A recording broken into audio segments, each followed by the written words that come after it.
আসসালামু আলাইকুম দর্শক, সবাইকে স্বাগত জানিয়ে শুরু করছি আমার আজকের পর্ব। আমার আজকের রেসিপি পোড়া বেগুনের ভর্তা। এই শীতে গরম ধোয়া ওঠা ভাতের সাথে এই পোড়া বেগুনের ভর্তা হলে তো দারুণ জমবে, তাই না? গরম ভাত বলেন আর খিচুড়ি, দুটোর সাথে এই ভর্তাটা খেতে অনেক মজা লাগে। আর পেট ভরে ভাত খাওয়ার জন্য তো আমাদের বাঙালিদের ভর্তা হলেই যথেষ্ট। ভিউয়ার্স, যারা আমার চ্যানেলে নতুন আছেন তারা আমার চ্যানেলটি সাবস্ক্রাইব করে ফেলুন। আর সাবস্ক্রাইব করার জন্য এই লাল রঙের সাবস্ক্রাইব লেখা বাটনটিতে ক্লিক করুন এবং পাশে থাকা বেল আইকনটিতেও ক্লিক করুন। এতে করে আমি যখনই কোনো রেসিপি আপলোড করব তার নোটিফিকেশন আপনি পেয়ে যাবেন সবার আগে। ভিউয়ার্স, চলে যাচ্ছি মূল রেসিপিতে। বেগুন ভর্তা করার জন্য আমি এখানে একটা বেগুন নিয়েছি। এই বেগুনটাকে খুব ভালোভাবে ধুয়ে নিয়ে একটা টিস্যু পেপার দিয়ে খুব ভালোভাবে মুছে নিয়েছি। বেগুনের গায়ে কোনো পানি লেগে নেই। এখন হাতে একটু তেল নিয়ে আমি বেগুনটাকে তেল দিয়ে মেখে নেব। বেগুনটাকে তেল দিয়ে মেখে নিচ্ছি, এর কারণ হচ্ছে আমরা বেগুনটা যখন পোড়ানোর পর খুব সহজেই বেগুন থেকে খোসাটা ছাড়ানো যাবে এই তেল মেখে নেওয়ার জন্য। তো সরাসরি চুলাতে চলে যাচ্ছি। এই বেগুনটাকে পোড়ানোর জন্য আমি আজকে গ্যাসের চুলায় পোড়াবো। আর যারা নতুন আছেন তারা এরকম স্ট্যান্ড ব্যবহার করতে পারেন, এটার উপরে বেগুনটা রেখে তারপর পুড়িয়ে নিতে পারেন। তবে আমি আজকে একদমই সহজভাবে ট্রেডিশনাল ওয়েতে খুবই সহজভাবে আপনাদের সাথে শেয়ার করছি। এই চুলার উপরেই আমি বেগুনটা সরাসরি বসিয়ে দিব এবং একটু পর পর ঘুরিয়ে ঘুরিয়ে সম্পূর্ণ বেগুনটাই আমি ভালোভাবে পুড়িয়ে নিব। চুলার আঁচটা বাড়ানো থাকবে, দেখতেই পাচ্ছেন।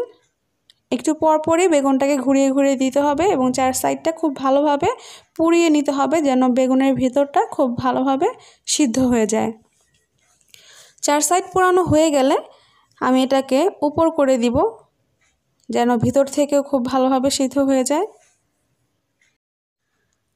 দেখতেই পাচ্ছেন বেগুনটা উপর করে দিয়েছি। আর এই পর্যায়ে চুলার আঁচটা একটু কমিয়ে দিব, মাঝারিতে করে দিব। বেগুনের ভিতর পর্যন্ত যেন ভালোভাবে সিদ্ধ হয় সেদিকটা খেয়াল রাখতে হবে। আর উপরের যে অংশটা এখনও সবুজ আছে এই অংশটাকে আমি নিচে করে দিব যেন এই সাইডটাও খুব ভালোভাবে পুড়ে সিদ্ধ হয়ে যায়। পোড়া বেগুনের ভর্তাটা খেতে খুবই মজা লাগে, এর স্বাদ আর গন্ধ অসাধারণ, খুবই ভালো লাগে। আপনারা বাসায় ট্রাই করে দেখবেন। ভিউয়ার্স, দেখতেই পাচ্ছেন কতটা নরম হয়ে এসেছে বেগুনটা। এই যে ভিউয়ার্স দেখুন, ভিতরটা দেখা যাচ্ছে খুব ভালোভাবে সিদ্ধ হয়ে গেছে, বেগুনটা একদমই নরম হয়ে গেছে, দেখাই যাচ্ছে। এই পুরো বেগুনটা পুড়িয়ে নিতে আমার 3 থেকে 4 মিনিটের মতো সময় লেগেছে। হয়ে গেছে, আমি এটাকে নামিয়ে নিচ্ছি। আর আজকে এই বেগুন ভর্তা করার জন্য আমি যে মরিচটা ব্যবহার করব সেই শুকনো মরিচটাও আমি একইভাবে সরাসরি আগুনে ঝলসে নিচ্ছি। এইভাবে মরিচ পুড়িয়ে বেগুন ভর্তা করলে আমার কাছে খুবই ভালো লাগে, ঘ্রাণটা অসাধারণ আসে, খেতে খুবই মজা লাগে, পোড়া একটা ফ্লেভার, একটা পোড়া গন্ধ আসে, খুবই ভালো লাগে। তো আপনারা যারা পারেন না এভাবে করতে বা রিস্ক আছে তারা শুকনো তাওয়ায় তেল ছাড়া এই মরিচটাকে টেলে নেবেন, তাহলেও হবে। বেগুনটা হালকা ঠান্ডা হয়ে এসেছে, এখন আমি বেগুনটার খোসাটা ছাড়িয়ে নিব। দেখতেই পাচ্ছেন কতটা সফট আর নরম হয়ে এসেছে, বোঝাই যাচ্ছে যে একদম ভালোভাবে সিদ্ধ হয়েছে। দেখুন কত সহজে খোসাটা ছাড়ানো যাচ্ছে। প্রথমেই যে তেল মাখিয়ে নিয়েছিলাম পোড়ানোর আগে, তার জন্য এত সহজে খোসাটা ছাড়ানো যাচ্ছে। দেখতেই পাচ্ছেন কত ইজিলি খোসাগুলো ছুটে আসছে, কোনো কষ্টই করতে হচ্ছে না। তো এইভাবে করে আমি সম্পূর্ণ বেগুন থেকে খোসাটা ছাড়িয়ে নিচ্ছি। অনেকে বেগুন সিদ্ধ করে ভর্তা করে, ওইটার রেসিপি আলাদা, এটার রেসিপি আলাদা। তবে আমার কাছে পোড়া বেগুনের ভর্তাটাই বেশি টেস্ট লাগে, এটা ভাতের সাথে খুবই মজা লাগে খেতে। সম্পূর্ণ বেগুনের খোসাটা ছাড়ানো হয়ে গেছে, আমি এখন প্লেটটা একটু পানি দিয়ে ধুয়ে নিচ্ছি। ভিউয়ার্স, ধোয়া হয়ে গেছে, এখন আমি ভিতরটা একটু চেক করে নিব, কারণ বেগুনে পোকা থাকে, যদি পোকা থাকে তাহলে সেটা ফেলে দিতে হবে। বোটাটাও আমি ছাড়িয়ে নিলাম। দেখুন আমার বেগুনটাতে কোনো পোকা ছিল না, তবে আপনারা চেক করে নেবেন, অনেক সময় পোকা থাকে বেগুনের মধ্যে। আর যে উপকরণগুলো লাগবে সেগুলো দেখিয়ে দিচ্ছি। আমি এখানে 3টা মাঝারি সাইজের পেঁয়াজ কুচি করে কেটে নিয়েছি, 1/4 কাপ ধনেপাতা কুচি নিয়েছি, আর এখানে যে ঝলসানো মরিচ নিয়েছি। আর ভর্তা বানানোর জন্য লাগবে সরিষার তেল আর স্বাদ মতো লবণ। তো প্রথমেই আমি মরিচগুলো খুব ভালোভাবে গুঁড়ো করে নিব। আপনারা চাইলে এখানে শুকনো মরিচের পরিবর্তে কাঁচা মরিচ দিয়েও ভর্তাটা বানাতে পারেন, সেক্ষেত্রেও ভর্তার টেস্টটাও অনেক ভালো আসে।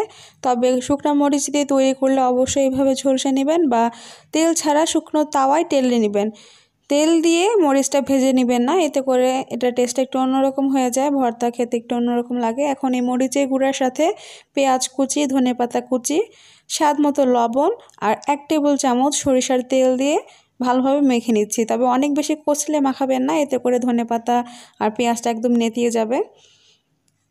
ভিউয়ার্স, এইখানে যে উপকরণগুলো আমি দিয়েছি এটার কোনো নির্দিষ্টতা নাই, আপনারা যেমন যেটা বেশি পছন্দ করেন, কম পছন্দ করেন, কমিয়ে বাড়িয়ে নেবেন। এখানে বেগুন পোড়াটাও দিয়ে দিচ্ছি, যেটা আগে রেডি করে রেখেছিলাম, এটা দিয়ে খুব ভালোভাবে মেখে নিচ্ছি। আমি জাস্ট আপনাদের একটা ধারণা দিলাম, আইডিয়া দিয়েছি আর কি। আবারও একটু তেল দিয়ে দিলাম, ভর্তায় সরিষার তেল দিলে খেতে ভালো লাগে, আসলে এটার মজাই আলাদা। ভর্তাতে একটু বেশি করেই তেল দিই আমি, আপনারা যেটা যেমন পছন্দ করেন কমিয়ে বাড়িয়ে নেবেন, কোনো সমস্যা নেই। অনেকে ঝাল বেশি খায়, অনেকে পেঁয়াজ বেশি খায়। তো ভালোভাবে মেখে নিলেই তৈরি হয়ে যাবে পোড়া বেগুনের ভর্তা। আমি এখন এটাকে পরিবেশন করে আপনাদের দেখাচ্ছি।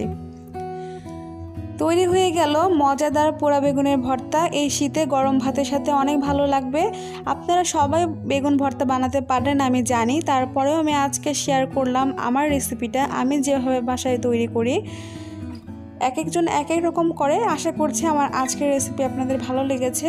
আর যদি ভালো লাগে থাকে তাহলে প্লিজ আমার ভিডিওতে একটা লাইক দিবেন, আপনাদের মতামত জানাবেন। অনেক বেশি ভালো থাকবেন সবাই, আমার জন্য দোয়া করবেন। বিদায় নিচ্ছি, আল্লাহ হাফেজ।